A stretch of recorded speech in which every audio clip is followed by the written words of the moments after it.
राजस्थान के एक छोटे से गांव में गोपीबाई रहा करती थी।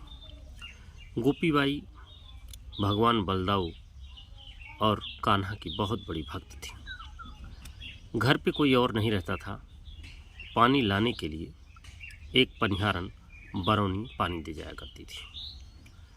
हुआ कुछ यूँ कि एक दिन बरौनी, जो कि रोज़ सुबह ही लाकर पानी दिए जाया करती थी, समय पर नहीं आई। गोपीबाई को आज पानी की अत्यधिक आवश्यकता थी। कई बार बुलाने पर बरौनी आई और आते ही साफ साफ शब्दों में कहा, देखो बड़ी माँ, अब मुझसे काम नहीं होगा, आप कोई दूसरा प्रबंध कर लें, अब मैं पानी देने में लाचार हूँ। गोपीबाई ने विनम्रता से कहा, आज तो पानी भर ही दो, कल जैसा उचित होगा वैसा कर लूँगी। मैंने 1 माह से अन्न नहीं खाया है। आज पुरुषोत्तम मास व्रत समाप्त हो रहा है, अतएव मुझे भोजन तैयार करके भोग लगाना है, इसलिए पानी की बहुत ज़रूरत है बरौनी। इतनी आरजू मिन्नत करने के बाद भी बरौनी ने साफ साफ कह दिया, मैं न आपका उपवास जानती हूँ और न व्रत। मैंने कह दिया तो कह दिया कि अब मैं पानी भर नहीं सकती। गोपीबाई ने पानी भरने के लिए लाख प्रयत्न किए, पर बरौनी पानी भरने को राजी न हुई और नीचा सिर किए चुपचाप वहाँ से चली गई। गोपीबाई की हिम्मत न हुई कि उसे रोक दे। गोपीबाई गांव की प्रतिष्ठित महिला थी। उनका गांव में बड़ा सम्मान था। वे बमनी निवासी जगत राम श्रीवास्तव कुल की बहू थीं।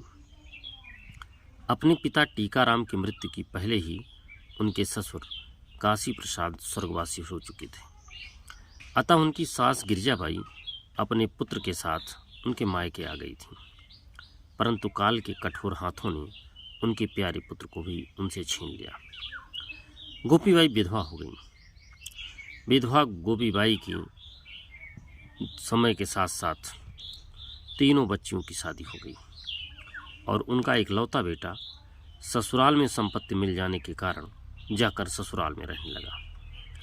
इस तरह आखिर में वो घर में अकेली रह गई। वे भगवत भक्त होने के कारण व्रत उपवास अधिक करती थी। पुरुषोत्तम मास व्रत निराहार करने के कारण वे दुर्बल हो चुकी थी। उनकी ताकत स्वयं पानी लाने की नहीं थी। उस गांव में एक ही कुआं था। वो इतना गहरा था कि उसमें पानी खींच कर निकालना बहुत कठिन था। जब बरौनी पानी देने से इनकार कर दी तो गोपीबाई को बहुत दुख हुआ। वो भगवान के पास जाकर रोने लगी। उन्होंने मन में ठान लिया कि आज भोजन नहीं बनाऊंगी। भगवान जब पानी का प्रबंध नहीं कर सकते तो भोजन बनाने से क्या लाभ। जेठ का महीना था। दोपहरी अपने प्रचंड वेग से तप रही थी। चिलचिलाती धूप में घर से बाहर निकलना भी कठिन था। फिर कुएं से भरकर पानी लाना कैसे संभव था। वह दरवाज़ा बंद कर लेट गई। गांव में बलदाऊ जी का विशाल मंदिर था। गोपीबाई का बलदाऊ जी के प्रति अत्यधिक प्रेम था। वह प्रतिदिन उनके दर्शन किए बिना भोजन नहीं करती थीं। आज वे उनका दर्शन भी करने नहीं गई। बड़ी माँ, बड़ी माँ, बाहर से किसी ने आवाज़ दी। गोपीबाई की नींद खुल गई। उन्होंने भीतर से ही लापरवाही से उत्तर दिया, कौन है? मैं हूँ, श्याम, बाहर खड़े नवयुवक ने उत्तर दिया। गोपीबाई ने लेटे लेटे ही कहा, अंदर आओ, किवाड़ खुले पड़े हैं। बलभद्र जी के मंदिर के पुजारी का मझला बेटा श्याम किवाड़ खोलकर अंदर आ गया। वह अपने हाथों में तांबे का एक पात्र लिए हुए था। आते ही उसने कहा, आपको भूख लग रही है, आप भोजन तैयार कीजिए, मैं पानी लाया हूँ। गोपीबाई ने नमने स्वर से कहा, आज भोजन नहीं बनाऊंगी, मैं कल अपने बेटे के पास सीरा गांव चली जाऊंगी। श्री बलदाऊ जी के दर्शन एवं महावीर बजरंग बली की सेवा के लोभ से ही मैं यहाँ रह रही हूँ और मेरा यहाँ कोई इज्जत भी तो नहीं करता।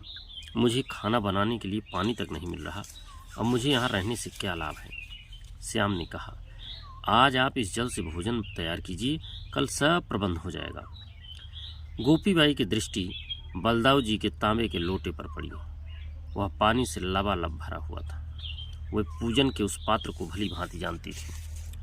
श्याम से पूछा, कहाँ से लाया पानी? उसने कहा, पानी कुएं से लाया हूँ। बोला, पानी कहाँ रख दूँ बड़ी माँ? गोपी बाई ने एक बर्तन की ओर इशारा करते हुए कहा, उसी में रख दो। श्याम ने उसी बर्तन में पानी भर दिया और बोला, तुम्हें मेरी सौगंध है बड़ी माँ, भोजन बना लेना, और अब मैं जा रहा हूँ। गोपी बाई ने कोई उत्तर नहीं दिया। श्याम ने पुनः कहा, मैं जा रहा हूँ। गोपी बाई ने लापरवाही से कहा, चले न जाओ, और इस तरह श्याम चला गया। श्याम के जाते ही गोपी बाई को ऐसा लगा कि जैसे उनसे कुछ भूल हो गई हो। ब्राह्मण का बालक दोपहर का समय पानी भी लेकर आया और मुझे सौगंध भी दे गया कि भोजन तैयार कर लेना, पर मैंने उसे कुछ दिया नहीं, बड़ी भूल हुई। अब गोपी बाई उठी, उन्होंने विधिवत भोजन तैयार किया, भगवान को भोग लगाया और 1 माह के पश्चात अन्न ग्रहण किया। भोजन कर लेने के बाद उन्होंने सोचा कि आज व्रत विसर्जन का दिन है। ब्राह्मण बालक के लाया हुआ पानी मैंने खर्च किया है, अतः मेरा कर्तव्य है कि मंदिर जाकर शाम को कुछ पैसे दे आऊँ। ऐसा सोचते हुए वो मंदिर की ओर चल पड़ी। मंदिर पहुंचकर उन्होंने भगवान बलभद्र के दर्शन किए। भगवान बलभद्र की प्रसन्नचित्त छवि को निहार कर वह अपनी सुध-बुध खो बैठी। पुजारी ने आकर उनसे हाल चाल जाना, चरणामृत दिया। चरणामृत लेने के बाद उन्होंने पुजारी से उनके बेटे श्याम को बुलाने का आग्रह किया। पुजारी ने बड़ी उत्सुकता से पूछा, क्यों, श्याम से कोई काम है क्या? गोपी बाई ने एक ही सांस में सारा किस्सा सुना दिया। मैं ब्राह्मण के हाथ का पानी बिना कुछ पैसे दिए कैसे पी सकती हूँ, अतः आप जरूर बुला दीजिए। गोपी बाई के शब्दों को सुनकर पुजारी का मुंह खुला का खुला रह गया। वो हक्का बक्का था, उसकी आंखें डबडबा आई। उसने आश्चर्य से कहा, श्याम तो 1 महीने से अपने मामा के यहाँ गया हुआ है, वह तो अभी तक आया ही नहीं। आप क्या कह रही हैं गोपी बा, ध्यान में तो हैं? यह सुनते ही गोपी बाई मूर्छित हो गई। वह उस सुध-बुध उस रूप में खो गई। वो प्रभु की लीला के बारे में सोचने लगी। उनके कुछ समझ में ही नहीं आ रहा था। वह उठी और सीधा घर को भागी। उन्होंने देखा कि जिस बर्तन ने श्याम में पानी भरा था वह अब भी भरा हुआ है। घड़े में भरे जल को उन्होंने अपने मस्तक पर डाला। पूरे रोम रोम में वो जल प्रविष्ट कर गया।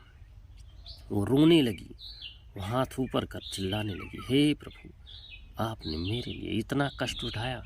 मुझे भागन के लिए वो जार जार रोए जा रही थी। पूरे गांव में बात फैल गई कि गोपी बाई से प्रसन्न होकर के भगवान स्वयं उनके घर जल लेकर आए। ऐसे ही